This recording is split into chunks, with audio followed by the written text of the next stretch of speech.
Y la vida, nos dice Antonin Artaud, es quemar preguntas. La pregunta es lo que nos detona y la pregunta es lo que nos ayuda a contextualizar. Y leyendo a Derrida, que nos decía con esta palabra de la deconstrucción que se utilizó bastante, que es recontextualizar, que es volver a poner en un contexto lo que alguna vez fue. Y por lo tanto, hoy quiero compartirte la historia de este libro, que es una historia singular, que es Bioantropontología, la vida, el hombre y el ser, y que es necesario enmarcar el por qué surge este nombre, esta palabra y esta obra, que es para mí súper importante. Voy a colocar esta oportunidad.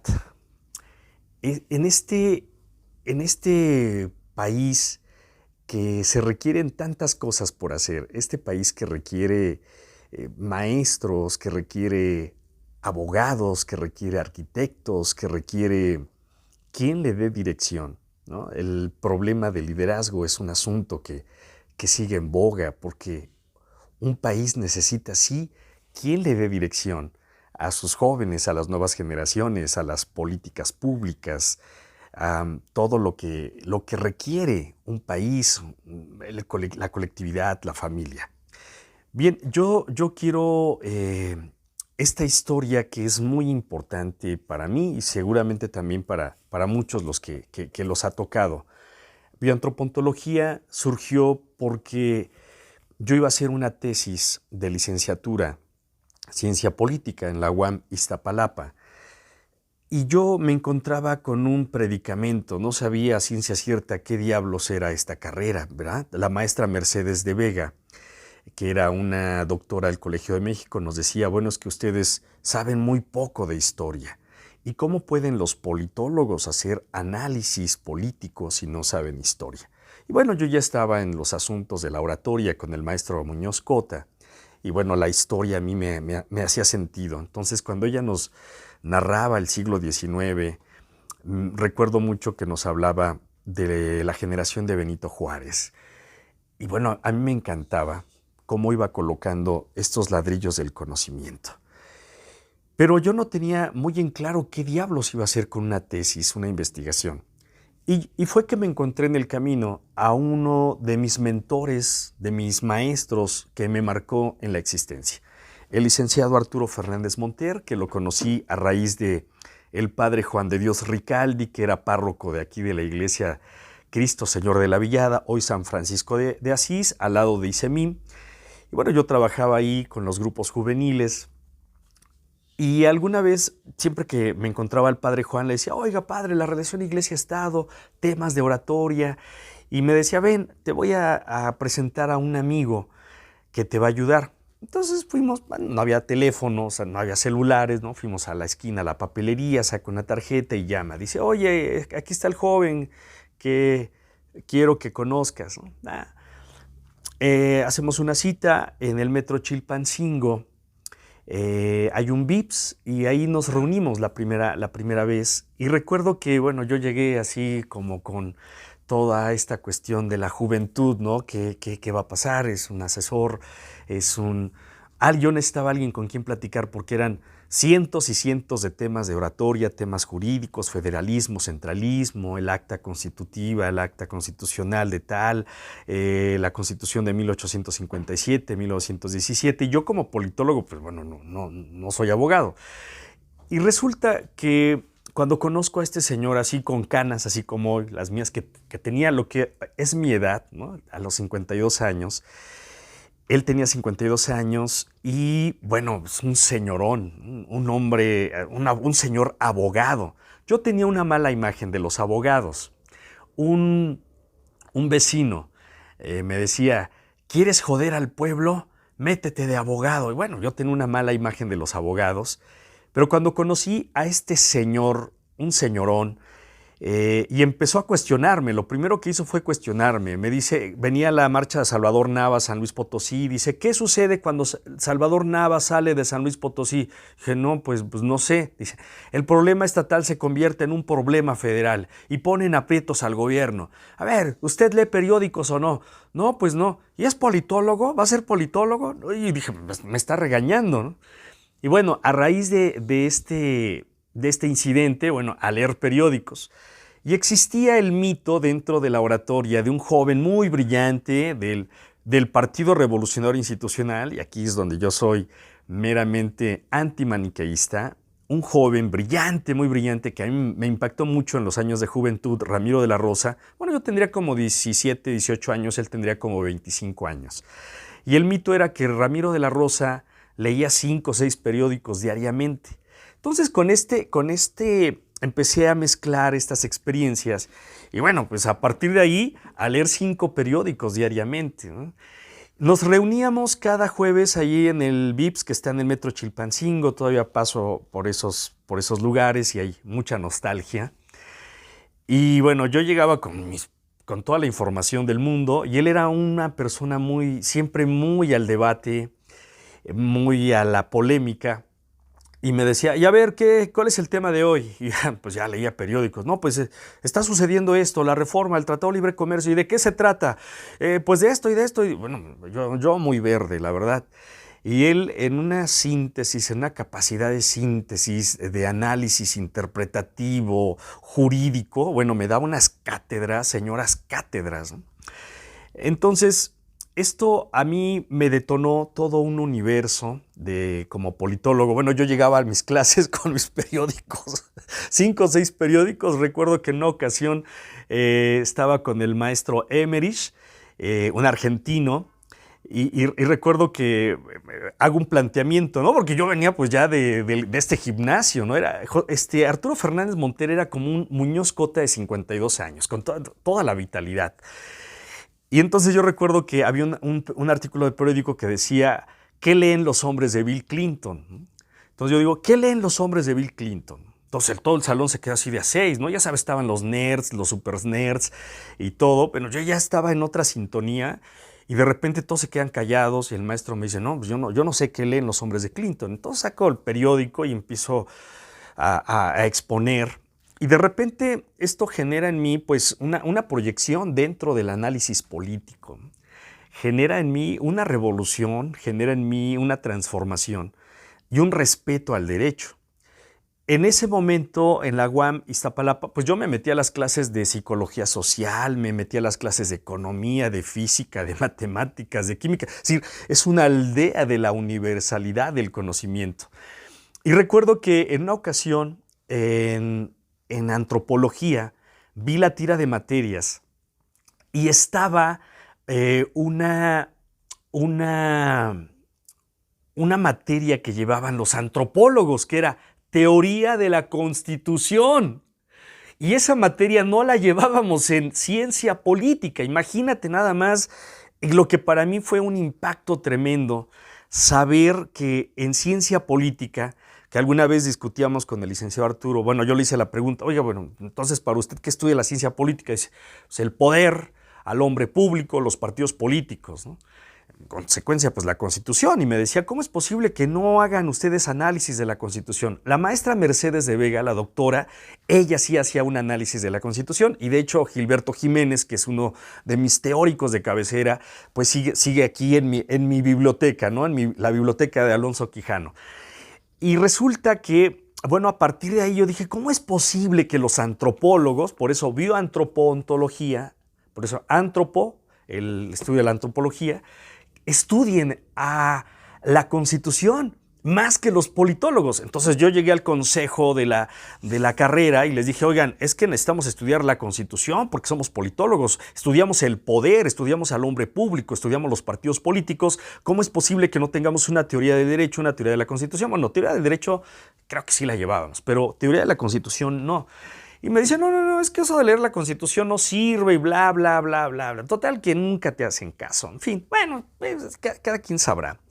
El asunto es que me empecé a meter a las clases de antropología y me di cuenta, descubro a Marvin Harris, empiezo a Levi-Strauss, empiezo a descubrir la antropología y desde el punto de vista de cómo estudiaban al ser humano, la cultura. Y bueno, fíjate, hoy me encuentro con Peter Haberle que dice, la Constitución es un producto cultural. A propósito de la revolución de los culturales, ¿no? Y la revolución cultural que se avecina en México, pues la antropología. Y recuerdo que en alguna ocasión mi amigo Víctor Manuel Cruz Trejo, yo le decía, él era autodidacta, le decía, ¿qué hubieras estudiado, Víctor? También un hombre muy brillante, y me dice, antropología. Dije, sí, la teoría de la cultura, imagínate, ¿cómo no estudiar la cultura? Es decir, ¿cómo un politólogo puede hacer análisis si no estudias la cultura? Cultura política, ¿no? La cultura política, ¿no? Y Roderick Aycamp, que estudia las élites y todo esto, pues, ¿no? Es la cultura de las élites, la cultura del proletariado, la cultura de cómo se mueven estas actitudes, estos constructos culturales dentro de la política. Y yo decía, oye, hace falta un paradigma más completo, ¿no? Como que veo incompleto a la ciencia política, porque bueno, el derecho... Yo escuchaba las interpretaciones de Fernández Monte respecto al Tratado de Libre Comercio y bueno, la ciencia política yo los veía muy distantes, ¿no? O esta cuestión de historia. Yo incluso me metí a estudiar historia en la UNAM un tiempo para saber decir, en torno a qué vamos a hacer los análisis políticos. Por eso soy un enamorado también de la historia. Y aquí a lo mejor habría que agregarle bioantropología histórica. En fin, y resulta que cuando voy a hacer mi tesis, él pues es el que me guía, ¿no? Por él hice la tesis, yo ya no quería estudiar, ya no quería... Entonces en alguna ocasión, bueno, recién cuando yo lo conocí, me decía, ¿qué promedio llevas? Y decía, pues es 8, 9. Y me dice, usted no es de 8 ni de 9, usted es un joven muy brillante, usted debe ser de 10. Y dije, ¿pero por qué? Estaba muy en boga, fíjate lo que es la cultura que privaba en aquella época, ¿no? Todavía de los 80s, 90s. Lo que importa es que aprendas, no el promedio. Es más, no importa el título, lo que importa es que tú sepas. Eso era lo que estaba en boga. Entonces yo estaba como con 8, 9, ahí iba.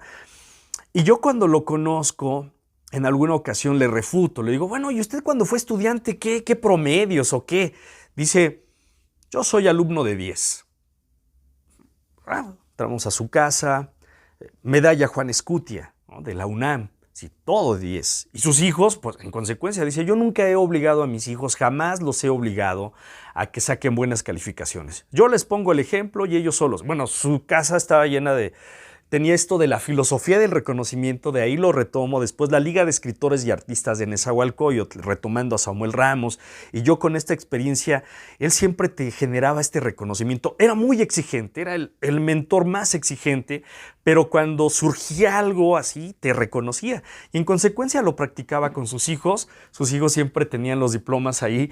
Todo de 10, todo de 10. Yo nunca los obligo, nunca les digo, nunca les lavo el cerebro que tienen que sacar buenas calificaciones. Ellos ven ahí mi diploma, estaba ahí su foto de generación. Raúl Salinas Lozano había sido su padrino de generación en la Facultad de Derecho en la UNAM. Y bueno, este es uno de los principios que yo integro aquí, ser alumno de 10. Pero no ser alumno de 10, sino tarea que no es tarea. Hay que hacerlo porque a uno le gusta, porque es la excelencia. ¿Cuál es el tope? 10. Bueno, pues es el mínimo que hay que sacar. 10. ¿No? ¿Que hay que pronunciar un discurso? Bueno, es el mínimo. El discurso es el mínimo. Que la excelencia es como lo elemental, pues hay que sacarlo, ¿no? Por eso este país de tercera, que somos tercermundistas, que ya merito en el mundial, ya no checa con esta mentalidad. Y por lo tanto, cuando yo retomo en alguna ocasión platicando porque la universidad es maravillosa por eso, te da una cosmovisión enorme, platicando con los amigos de biología, le digo, ¿qué estudia la biología? Y me dicen, imagínate, ¿no? Recuerdo que un amigo me dice, imagínate, lo más importante. ¿Qué será lo más importante? La vida. Dije, claro, el centro de la reflexión es la vida, por eso Otro principio que utilizamos en bioantropología es la vida, valor de valores, la vida, ¿no? La vida. ¿Por qué? Porque ahí se circunscribe el principio que retomo del poeta de Galilea, ¿no? De Galilea, es vida y vida en abundancia. ¿Qué estudia la biología? La vida. Por lo tanto, la ciencia política, pues el poder que tiene que otorgar, al igual es una paráfrasis, el poder debe otorgar vida. Y mi reflexión es el corazón, como dice aquí también, el corazón para vivir necesita un corazón dentro de él, ¿no? Que es una reflexión de Ana Teresa García, mi hija. Dice, el corazón para vivir necesita un corazón dentro de él. Entonces, esta es la vida. El corazón late porque tiene vida. El poder debe otorgar vida. Quien está al frente de un país debe otorgar vida, sus discursos deben otorgar vida. Entonces, vamos a integrar, y vean, Michel Foucault, ¿no? La biopolítica, y hay un sinfín ya de constructos lingüísticos que utilizan el bio, ¿no? Para integrar las emociones, los discursos, en fin, a través de lo que es la biología. Y por lo tanto, yo armé para esta reflexión de la ciencia política de inicio esta palabra, la bioantropología. Dije, voy a hacer un constructo, ¿no? Sí, que estás con tus ideas de genio, para hacer un marco teórico, un paradigma para analizar la política. Sí, claro, si los antropólogos estudian la Constitución y están más metidos que nosotros en el asunto de la Constitución, pues indudablemente todo politólogo, gracias a Betty, gracias a nuestra querida Mari Carmen que nos están saludando. Muchas gracias por acompañarme en esta aventura y ustedes saben por qué significado tiene esto para la oratoria en el país el día de hoy. Y por lo tanto la antropología es el estudio de la cultura, ¿no? Y meternos en la cultura. Después Carlitos Monsiváis, que se metía en todo, que era el chile de todos los moles, pues nos dio esta gran aportación, ¿no? Que retoma también de los antropólogos. Hay que meterse, hay que ser crónica de todo, y por lo tanto los politólogos pues debemos tener una cultura extensa en torno a la biología, al conocer al ser humano, conocer toda esta tradición que se tiene que crear. Digo, la escuela francesa lo está haciendo. Yo no sabía, ni había leído a Michel Foucault, no sabía de la biopolítica. Y por lo tanto, yo le presento a mi mentor, le digo, ¿sabe qué? Estoy haciendo un paradigma, ¿no? Para hacer un análisis de la ciencia política que se llama bioantropología. Y recuerdo que me festejó mucho, me dice, qué bueno, dice, así debe ser. ¿Cómo vas con tus calificaciones? Entonces, ya llego con mi tira de materias, 10, 10, 10, 10, 10. Bueno, a partir de ese momento, todo en la carrera fue 10, ¿no? Y los posgrados que realicé, pues bueno, he sido el niño de 10 y bueno, obviamente que eso te hace sentir bien. Por eso ser alumnos de 10, aquí en este libro siempre hemos integrado esos principios que a mí me ayudaron. Y por lo tanto, cuando escucha esta palabra y me dice, oye, está muy bien, qué bueno, me da gusto que estés ya moviéndonos. Hoy le llaman salir de la zona de confort. Y resulta que me dice, hay que agregarle una palabra a este binomio. Se va a llamar bioantropoontología. Y él es el que bautiza esta palabra compuesta, porque bioantropología sí existe, existe. Yo no lo sabía, pero existe, ya me he metido a redes. Pero bioantropoontología no. Y por lo tanto también lleva dedicatoria, porque en alguna ocasión estábamos debatiendo y me dice, estamos sacando agua de las piedras. Esto es reflexionar. Él había ganado un ensayo a nivel internacional con los franciscanos, un ensayo sobre Francisco de Asís, escritor también, también había escrito libros de derecho, en fin. Y bueno, también a él le dedico el libro, ¿no? A mi familia, a mi mamá, a mi papá, a Muñoz Cota, a Arturo Fernández Monter, quien me enseñó a sacar agua de las piedras, me enseñó a sacar agua de las piedras. Y gracias Gaby, gracias Yolotzin, gracias por acompañarme. Y por lo tanto también cuando hablamos de renovar el lenguaje, estamos inventando palabras. Es una palabra que nace en México, que está registrada, ya existe. Y en alguna ocasión los distribuidores del libro me decían, cámbiale el nombre porque no se va a vender. Le digo, me interesa más que llegue al corazón del debate. Y ya, pues ya después si se vende, que se venda, ¿no? Si no se vende, no hay problema. Es decir, finalmente lo que importa es que ingresemos este constructo, esta historia. Y bueno, la idea era estudiar biología, antropología, filosofía. No se pudo concretar ese ejercicio. Y reuní material durante 25 años. Y me di a la tarea, llegó un momento en que dije, yo no me quiero quedar con las ganas, hay que cerrar los círculos. Yo cuando no me quería titular ya no tenía ganas, ánimo, porque bueno, era una situación muy difícil acá en la casa. Él me dice, no, te vas a titular.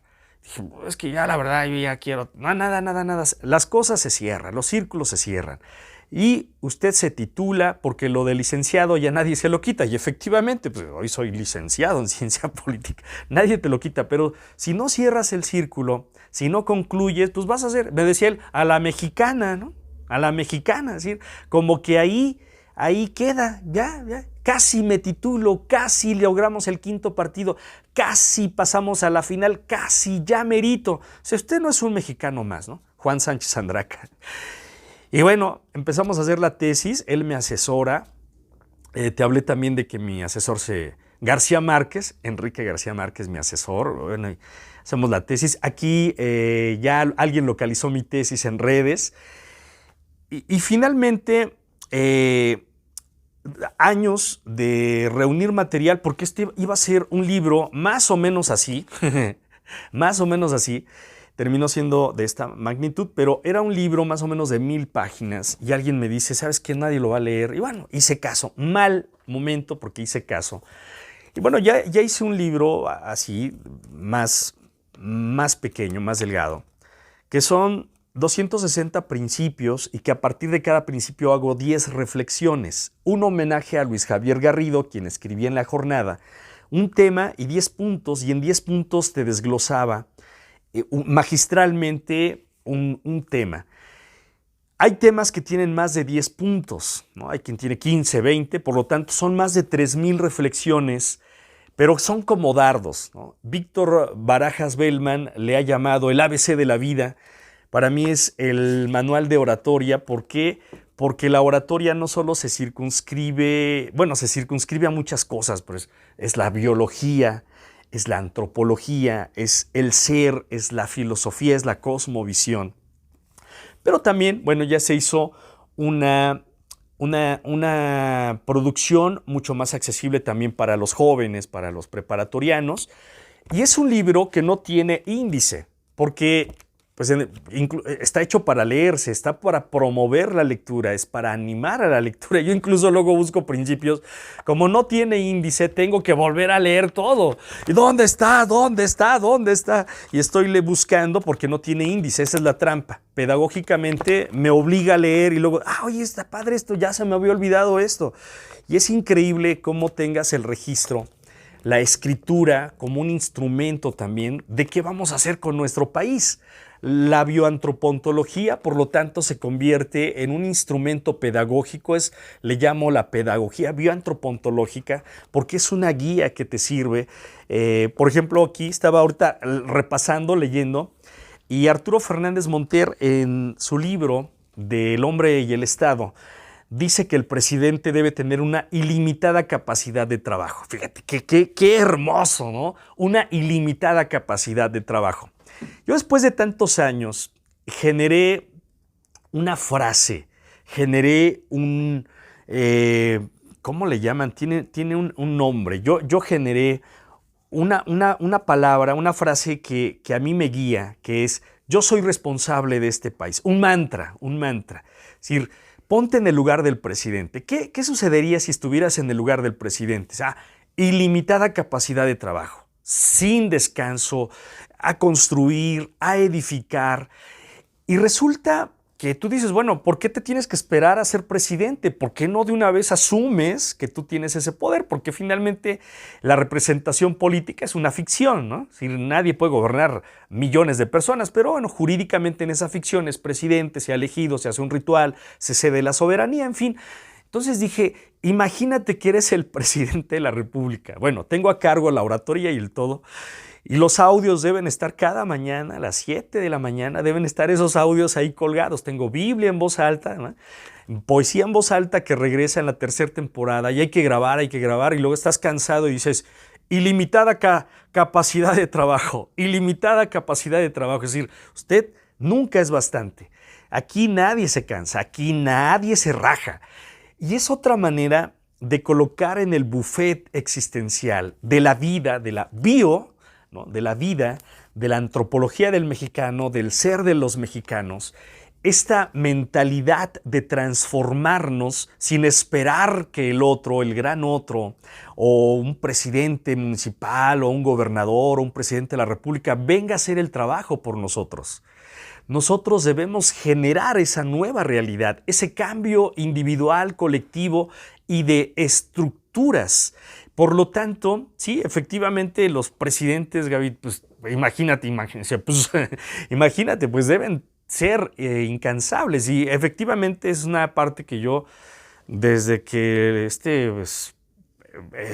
presidente, cuando el 2006 que no ganó las elecciones, al otro día estaba haciendo campañas. Yo recuerdo que Televisa se burlaba de él, ¿no? Miren, con 30 personas. Y yo decía, oye, no, este señor es incansable. La verdad es que es algo que yo ahí, las mañaneras, ¿no? Recuerdo que desde que era gobernador de la ciudad, era regente, gobernador, sus mañaneras a las 6 de la mañana, decía, bueno, este señor no duerme. Pero aquí la cuestión es que nosotros nos transformemos en eso, ¿verdad? Si soy estudiante, si soy ama de casa, soy carpintero, que no tengamos límites, que los mexicanos cambiemos esa mentalidad de estar esperando al gran otro que nos transforme y nosotros transformar desde estas ideas, desde este cambio de mentalidad. Y sobre todo que si lo hacemos colectivamente es mucho más fácil. Y por lo tanto, bueno, esta obra sale a la luz y yo le llamo, es mi manual de oratoria, le llamo, es la flor y el canto de mi existencia, ¿no? Y es todo una aportación que yo todavía no le daba nombre, pero es la tarea que no es tarea. Recuerdo que cuando escribí este libro, bueno, ya tenía todo el material, así tenía un montón, todavía tengo los archivos llenos, ya casi me corren aquí de la casa. Archivos llenos, entonces me dediqué, ya nada más era cuestión de darle cuerpo, no sabía cómo hacerle.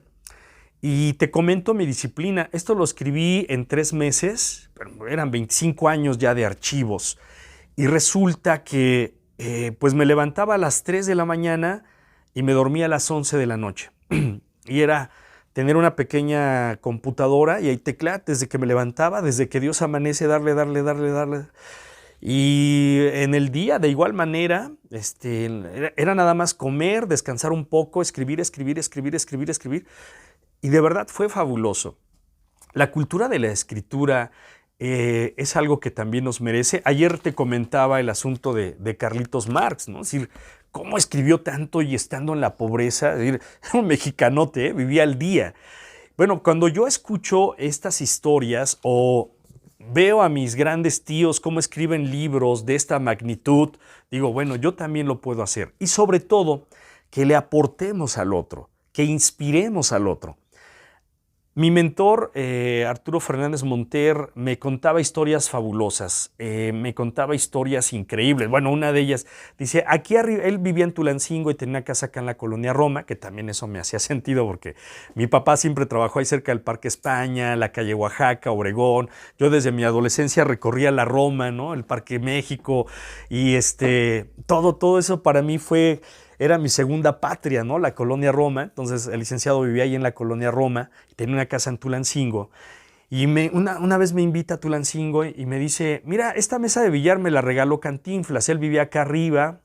Cuando pasaba por aquí, le gustaba platicar conmigo porque el señor Arturo, pues era un señorón, ¿no? Una conversa, un señor orador. Y me platicaba una serie de cosas increíbles, ¿no? También el hijo de Julio Torri. Julio Torri dice, tiene un hijo. ¿Tú conoces a Julio Torri? Pues sí, escritor para escritores. Tuvo un hijo, ¿tú sabías? No. Bueno, pues su hijo recorrió el mundo, ¿sí? Se metió a Dianética, se metió con los protestantes, con los budistas, recorrió todas las religiones, todo. Y al final regresa a México y va a tocar a la Iglesia Católica y les dice, ¿saben qué? Quiero ser sacerdote. Vamos a hacerle un examen. Le hacen un examen y ya salen los sacerdotes y dicen, oiga, venga a darnos clases. Y bueno, resulta que él se vuelve sacerdote católico y él llega a ser, no sé si viva, yo lo conocí por los 90s, y me dice él, mira, ahí viene Julio Torri, dice, él vive en una ermita de a de veras, porque yo le decía que conocía a un ermitaño acá por el Paso Cortés, el padre Jerónimo de la Iglesia de los Reyes Magos. Me dice, ese no es un ermitaño, te voy a mostrar a un ermitaño. Y conocí a Julio Torri, que era exorcista de la diócesis de Tulancingo. Bueno, tuve la oportunidad de platicar con él, llegó como con seis religiosas y le contaba al licenciado Arturo, dice, es mi harem tardío. Entonces, tenía una luz increíble y escribe un libro que lo encontré en Parroquial, la librería Parroquial. Homo Dei se llama sin H, Homo Dei, que sería como en latín hombre de Dios. Y él habla ahí de todo el proyecto cultural de México y todo. Yo se lo llevé a mis maestros del posgrado en literatura y les dije, ¿ustedes saben que Julio Torri tuvo un hijo? No. Bueno, y escribió un libro, ¿en serio? Miren, se le sacan copias. Y esto era mi mentor, Arturo Fernández Monter. Es decir, eran unas tertulias increíbles, eran unas tertulias fascinantes de aprendizaje, de presentarme personas, ¿no? Bueno, uno de los directores de la revista de la UNAM era su concuño, me lo presenta y hablamos. Y bueno, tuve la oportunidad de conocer a muchas personas y esto pues a mí me inspiró en un cambio de vida. Y me inspiró también a decir, oye, podemos hacer grandes cosas. Él también fue el que me indujo a pensar. Me decía, él viajaba mucho a Estados Unidos, a España, era un gran inversor, era un señor que tenía pues, mucho dinero. Y viajaba a tiro por viaje, se iba a España, a Estados Unidos. Y entonces él me decía, tú no tienes idea, Everardo, de lo que es un mexicano en el extranjero. Los mexicanos preparados, híjole, no, es esta síntesis, ¿no? Imagínate la alegría, la algarabía, ¿no? Que tenemos la algarabía de el panadero con el pan, ¿no? Tintán.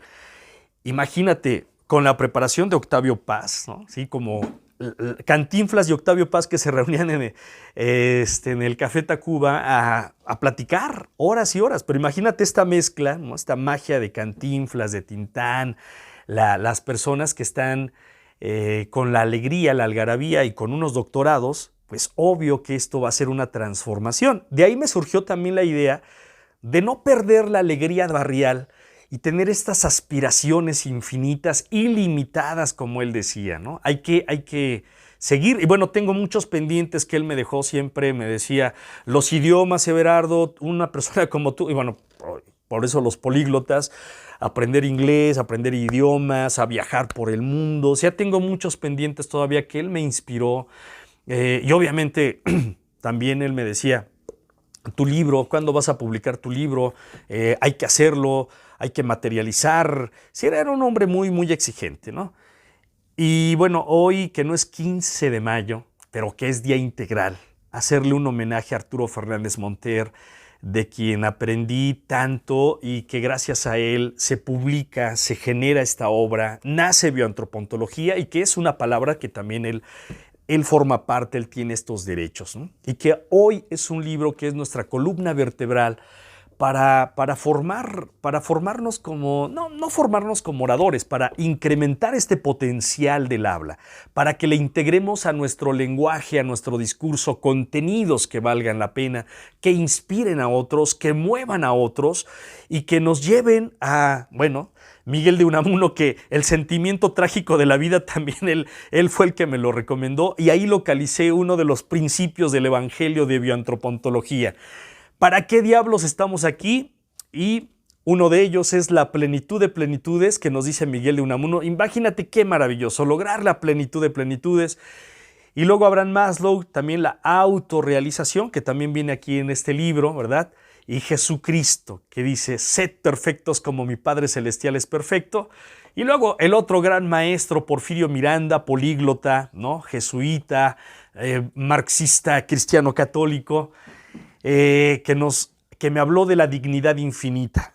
Y entonces es todo una mezcla de aportaciones que yo recibí de verdaderos ángeles de la guarda que hoy te comparto, que hoy coloco aquí como en este buffet, ¿verdad? En esta mesa de la abundancia cognitivo-emocional, de descubrimiento, para que cada quien descubra su camino.